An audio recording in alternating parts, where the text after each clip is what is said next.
রমাদান আমাদের কাছে আসছিল, এবার রমাদান আমাদের কাছে চলে গেল। রমাদান আপনাকে আমাকে কি দিয়ে গেল? আপনি হিসাব করে দেখবেন, রমাদান আমাদেরকে 6টা সৌন্দর্য, নিয়ম, ইবাদত, শৃঙ্খলা দিয়ে গেল। যে এই 6টা শৃঙ্খলা নিজের জীবনে ধরে রাখতে পারবে, রমাদান বাকি 11 মাস তার সাথে থাকবে। রমাদান আমাদেরকে 1 নম্বর দিয়েছে সেটা হচ্ছে শিরিক থেকে বাঁচতে হবে। আল্লাহ রাব্বুল আলামিন আমাকে সদা সর্বদা দেখেন, আমি ওই বিশ্বাসের অনুভূতি জাগ্রত করেই দিনের বেলা আমি সিয়াম পালন করি। এই জন্য শিরিক মুক্ত ঈমানের সবচেয়ে বড় শিক্ষা দিয়েছে রমাদান আমাদেরকে। কেউ দেখে না, দেখেন কে? এই অনুভূতিটা অন্য সময়ের থেকে সিয়ামের, রোজা রাখার ক্ষেত্রে ইউনিক না? ইউনিক।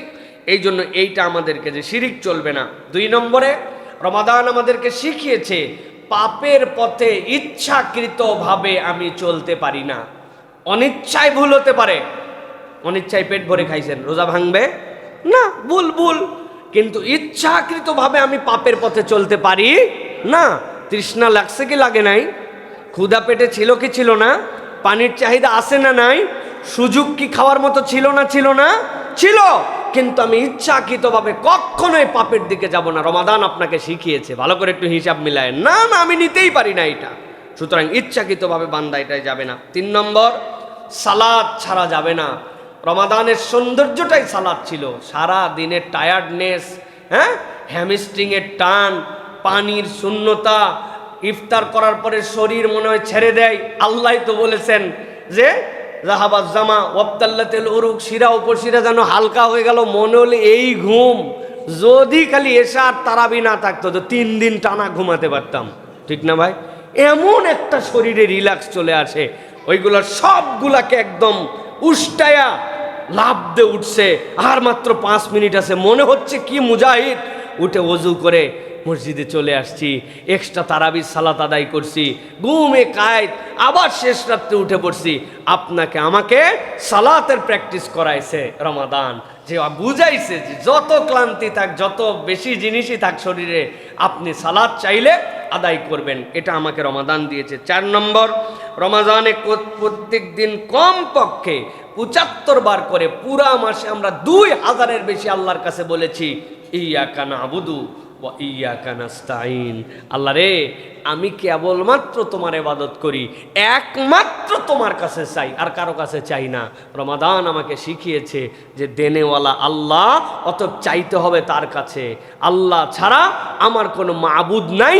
এই যে আল্লাহকে মাবুদ মেনে নেওয়ার এই দীক্ষাটা রমাদান আমাদের কলিজার ভিতরে বারবার ধাক্কা দিয়া অন্য মাসের থেকে ব্যতিক্রম করে ঢুকাই দিয়েছে। প্রিয় ভাইরা, এরপরে আমাদের জন্য রমাদান যেটা আপনাকে আমাকে দিয়েছে সেটা হচ্ছে অপরের কোনো মাল ভক্ষণ করা যাবে না।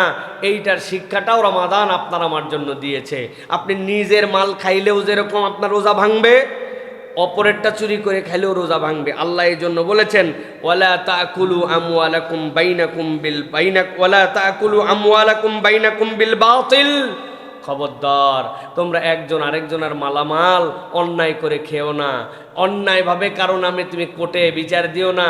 সত্য জানার পরেও জিতার আশায় এইটা কোর্টে পিটিশন দায়ের করো না। রোজার আয়াত শেষ, আল্লাহ রাব্বুল আলামিন এইটা বলেছেন যে তোমার যেরকম অন্যের মাল খাইলে, তোমার নিজের মাল খাইলেও তোমার যেরকম সিয়াম ভেঙে যাবে, ঠিক তোমার এই সিয়াম তো হচ্ছে তোমার জন্য মাসের প্র্যাকটিস, আর পুরা জীবনটার রোজা আমার একটা আছে।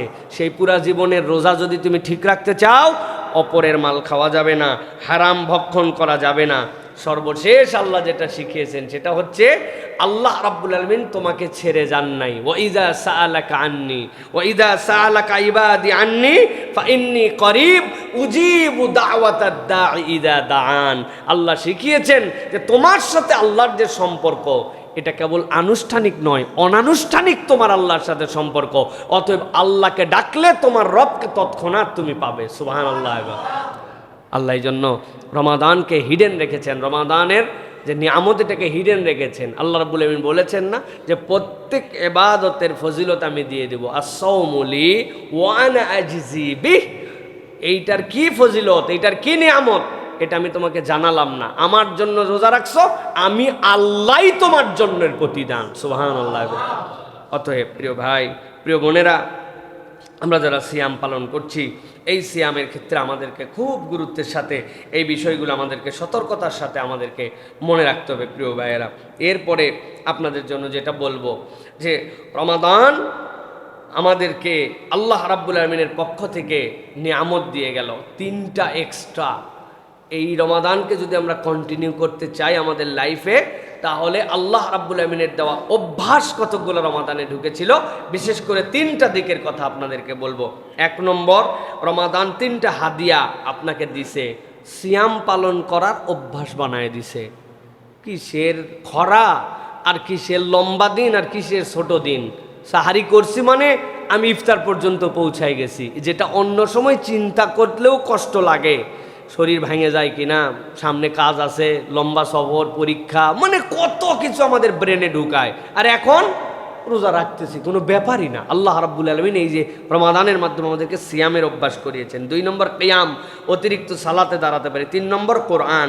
অতএব আমরা বলবো যে রমাদানের শেষে শাওয়ালের 6টা সিয়াম পালন করতে যেন আমরা ভুলে না যাই।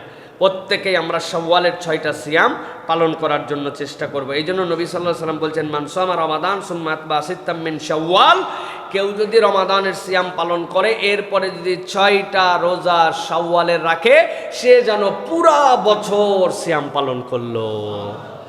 এইটা আমাদের জন্য অত্যন্ত গুরুত্বপূর্ণ। মা বোনেরা অনেক সময় জিজ্ঞাসা করেন যে শাইখ আমাদের তো রোজার মিস গেছে, যেইগুলা রমাদানে আমরা কোনটা করব। ফরজ রোজা আগে পালন করা উচিত। ফরজ রোজা আগে পালন করে এরপরে আপনি শাওয়ালের রোজা রাখবেন। তবে এই ক্ষেত্রে আরও কিছু সালাফদের কথা আছে যে শাওয়ালের রোজার ফজিলত অন্য মাসে পাওয়া যায় না। অতএব আপনার যদি এরকম কঠিন হয়ে যায়, তাহলে আপনি আগে শাওয়ালের রোজা রেখে নেবেন, পরে আপনি ফরজ রোজা আদায় করবেন। কেননা ফরজ রোজার কাজা পুরা বছর করা যায়, কিন্তু শাওয়ালের কোনো কাজা হয় না। এই হিসাবে আপনি চাইলে তবে ফরজের তারতিবে আগে ফরজ আপনি রাখার চেষ্টা করবেন, অল ওভার শাওয়ালের 6টা রোজা রাখা। এরপরে প্রত্যেক সপ্তাহে সোম বৃহস্পতি, প্রত্যেক মাসে আইয়ামে বীদের সিয়াম, এই সিয়ামগুলো আল্লাহ নবী ছাড়তেন না। 2 নম্বর যেটা কিয়াম, তাহাজ্জুদ নফল, আমরা প্রত্যেকেই কম বেশি কিছু না কিছু পড়েছি। সুতরাং 12 মাস এটার অভ্যাস রাখা, বিশেষ করে ফজরের একটু আগে ওঠা, আজানের একটু আগে ওঠা, যে সময় ওয়াক্ত থাকে 2-4 রাকাত সালাতের অভ্যাস করা, এটা আমাদের জন্য। এশায় রাত্রের বিছানায় যাওয়ার আগে 2-4 রাকাত অতিরিক্ত সালাত আদায় করে শুতে যাওয়া, এই অভ্যাসটা আমাদের জন্য দরকার। আর 3 নম্বর তিলাওয়াত, আমরা তারাবিতে কোরআন শুনেছি, রেডিওতে কোরআন শুনেছি, নিজেরা কোরআন পড়ার চেষ্টা করেছি, কোরআনময় একটা পরিবেশের মধ্যে আমরা ছিলাম। আমাদেরকে চেষ্টা করতে হবে যে এই কোরআনকে কন্টিনিউ করা, 1 বছরে একবার পুরা বাংলায় কোরআনুল কারীমকে খতম দেওয়া। হ্যাঁ, যে এই মাথা থেকে ও মাথা পর্যন্ত আমি অনুবাদটুকু আমি পড়ে ফেলেছি। নতুন 10টা সূরাকে টার্গেট করে তাফসীর একটুখানি মুখস্থ করে ফেলা, যে আল্লাহ রাব্বুল আলামিন এই সূরাগুলোর তাফসীর কি দিয়েছেন। সারা জীবন খালি লিলাফি কুরাইশ, ইলাফি ইমরি, ইলাতা শীতাই ওয়াসাই পড়ে গেলাম। এটার প্রেক্ষাপটটা কি, শানে নজুলটা কি, এটা মক্কায় অবতীর্ণ না মদিনায়? আল্লাহ রাব্বুল আলামিন এর দ্বারা যে রিহলাতা শীতাই ওয়াসাইফ, আল্লাহ যে বললেন এই শীত আর গরম, এটার দ্বারা আল্লাহ কোন দিকের কাজ বুঝাইছেন, যে ব্যবসা যে করতে যেত দিকটা কোনটা, শীতের সফর কোনটা হতো, হ্যাঁ গরমের সফর কোনটা হতো। সারা জীবন খালি মুখস্থ পড়ে গেলাম না। আমাকে রমাদান যেহেতু আমি কোরআনের জন্য এক্সট্রা টাইম দিতাম, আমি প্রত্যেক দিন 20 মিনিট, 30 মিনিট, আধা ঘন্টা করে এই কন্টিনিউ অভ্যাস করব। এইটা যদি আমরা করতে পারি, তাহলে ইনশাআল্লাহ আল্লাহ রাব্বুল আলামিন আমাদের জন্য এই রমাদানকে সামনের দিকেও নিয়ে যে ফজিলতটাকে আল্লাহ রাব্বুল আলামিন আমাদের 12 মাস আমাদের জীবনে কন্টিনিউ করাবেন ইনশাআল্লাহ। এবার যেটা আপনাদের জন্য বলতে চাই, যে আমাদের যখন ঈদের চাঁদ উঠে যাবে, ঈদের চাঁদ ওঠা থেকে আমাদের ঈদগাহে যাওয়া পর্যন্ত প্রত্যেকটা ইমানদারের জন্য কতকগুলো সুন্নাহ আছে। আমরা কি কেবলমাত্র ঈদগাহে নিজেদের মতো করে যেতে চাই, নাকি আমরা ঈদগাহে এমনভাবে যেতে চাই যেভাবে রাসূলুল্লাহ সাল্লাল্লাহু আলাইহি ওয়াসাল্লাম ঈদগাহে যেতেন? চাই আমরা নবীর তরিকায় চাই আমরা? যদি আমরা রাসূলুল্লাহ সাল্লাল্লাহু আলাইহি ওয়াসাল্লাম যেভাবে ঈদগাহে গেছেন, আমরা তাহলে কতকগুলি কাজ করতে পারি। এর 1 নম্বর হচ্ছে যে চাঁদ যখন উঠবে ঈদের শাওয়ালের, এই চাঁদ দেখতে যাওয়া। টিভির মধ্যে তো অমন রমজানের ওই রোজা শেষে এইটা দেখলে বুঝি যে আমরা চাঁদ উঠে গেছে, আমরা টিভিতে চাঁদ দেখি না। আপনি একটুখানি মাঠে গেছেন, ছাদের উপরে উঠছেন, একটু ডানে বামে তাকাইছেন, আবহাওয়া ভালো কি খারাপ, তারপরেও একটু দেখার চেষ্টা করছেন। এই চাঁদ দেখার প্রচেষ্টাটাই স্বয়ং একটা ইবাদত। সুবহানাল্লাহ। আর যেই না চাঁদ দেখছেন সাথে সাথে পড়ছেন আল্লাহু আকবার, আল্লাহুম্মা হিল্লাহু আলাইনা বিল আমনি ওয়াল ঈমান ওয়াস সালামাতি ওয়াল ইসলাম ওয়াত তাওফিক লিমা ইউহিব্বু রাব্বুনা ওয়া রাব্বুকাল্লাহ। আল্লাহ, এই চাঁদের প্রতি সালাম, তুমি মহান আল্লাহ রাব্বুল আলামিন, তুমি এই চাঁদের ভিতরে আমাকে নিরাপত্তা দান করো, আমাকে ইবাদত করার তৌফিক দান করো। আর এই চাঁদ তোমার আর আমার রব আল্লাহ। এইটা বলা প্রথম আমল, এটা বাচ্চা কাচ্চাকে সাথে নিয়ে যাবেন, একটু করে বলার জন্য চেষ্টা করবেন। এটা গেল 1 নম্বর। 2 নম্বরে, ঈদের আগের রাত থেকে এরপরে ঈদে যাওয়া পর্যন্ত আমাদের যেটা কতগুলো সুন্নাত, এর একটা হচ্ছে তাকবীর বলা। আল্লাহ কোরআনে বলছেন, ওয়ালি তুকমিলুল ইদ্দাতা ওয়ালি তুকাব্বিরুল্লাহ আলা মা হাদাকুম ওয়া লাআল্লাকুম তাশকুরুন। আল্লাহ রাব্বুল আলামিন তোমাদের যে পূর্ণতা দিলেন, এটার কৃতজ্ঞতা আদায়ে তোমরা তাকবীর বলো। আল্লাহু আকবার, আল্লাহু আকবার, আল্লাহু আকবার, আল্লাহু আকবার, লা ইলাহা ইল্লাল্লাহ, আল্লাহু আকবার, আল্লাহু আকবার, ওয়ালিল্লাহিল হামদ। পুরুষরা জোরে জোরে তাকবীর বলবে, আল্লাহর খুশির ধ্বনি গুঞ্জরিত হবে সব জায়গাতে। এইটা হচ্ছে একটা সুন্নাত। এরপরে ঈদের দিন সকালবেলা গোসল করা, এই গোসল করা এবং বাচ্চাদেরকে গোসল করানো, এটা একটা সুন্নাত। এরপরে নতুন পোশাক পরা, সুন্দর পরিচ্ছন্ন পোশাক পরা, মানে আমি গরিবী হালত দেখাচ্ছি, ফকিরি হালত দেখাচ্ছি না। আপনার পোশাকটা 2 বছরের পুরাতন হতে পারে, কিন্তু সেটার মধ্যে একটা সৌন্দর্য থাকবে, পরিষ্কার পরিচ্ছন্ন, একটু আয়রন করা, দেখলে বোঝা যাবে যে আপনি একটা খুশির সাথে সম্পৃক্ত হতে যাচ্ছেন। এরপরে সুগন্ধি ব্যবহার করা। এরপরে আমরা যে এই রোজার ঈদ যেটা আমরা বলি, এই রোজার ঈদে যখন আমরা যাব তখন কিছু না কিছু খেয়ে যাওয়া, এটা হচ্ছে একটা সুন্নাত আমাদের জন্য, যে কিছু খেয়ে যাব। খেয়ে যাওয়ার ক্ষেত্রে কি সুন্নাত? খেয়ে যাওয়ার ক্ষেত্রে 3টা 5টা 7টা খেজুর খেয়ে যাওয়া। রাসূলুল্লাহ সাল্লাল্লাহু আলাইহি ওয়াসাল্লাম খেজুর খেয়ে যেতেন আমাদের জন্য। এরপরে আরেকটা গুরুত্বপূর্ণ আমল, ঈদগাহে যাওয়ার আগেই ফিতরা আদায় করে যাওয়া। কিছু শুধু নতুন টাকা পকেটে নিয়ে যাওয়া, যাতে করে ঈদের থেকে নামাজ পড়ার পরে ফকির মিসকিনকে ফিতরাটা দেওয়া যায়, তাই তো নাকি? ঈদে যাওয়ার আগেই ফিতরা শেষ দেওয়া। রাসূলুল্লাহ সাল্লাল্লাহু আলাইহি ওয়াসাল্লাম বলেছেন যে ঈদগাহে যাওয়ার আগে দিলেও ফিতরা আদায় হলো, পরেরটা সাদাকা হয়ে গেল, এটার ফিতরা হবে না। এই জন্য ফিতরা, খাদ্য, ফিতরা আপনার যে আইটেম দিয়ে আপনি দিচ্ছেন, এগুলো সব দিয়ে ঈদের নামাজের জন্য আপনার যাওয়া।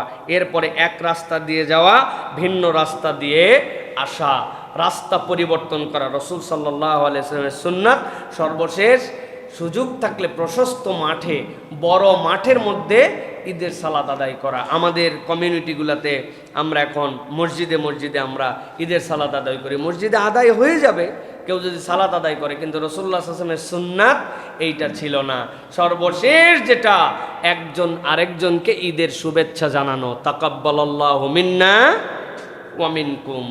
এরপরে ঈদ মুবারক, মানুষকে আপনি ঈদের শুভেচ্ছা জানাবেন, তবে সুন্নাহ তাকাব্বালাল্লাহু মিন্না ওয়া মিনকুম। এরপরে তাদেরকে ঈদ মুবারক বলেন, ঈদের শুভেচ্ছা বলেন, তাদেরকে আপনি আপনার ভাষায় বলেন, কোনো অসুবিধা নাই, কিন্তু এই শুভেচ্ছা জানানো। সুতরাং এই কাজগুলো যদি আমরা করি, দেখবেন এগুলো ম্যাক্সিমাম কাজই আমরা করি।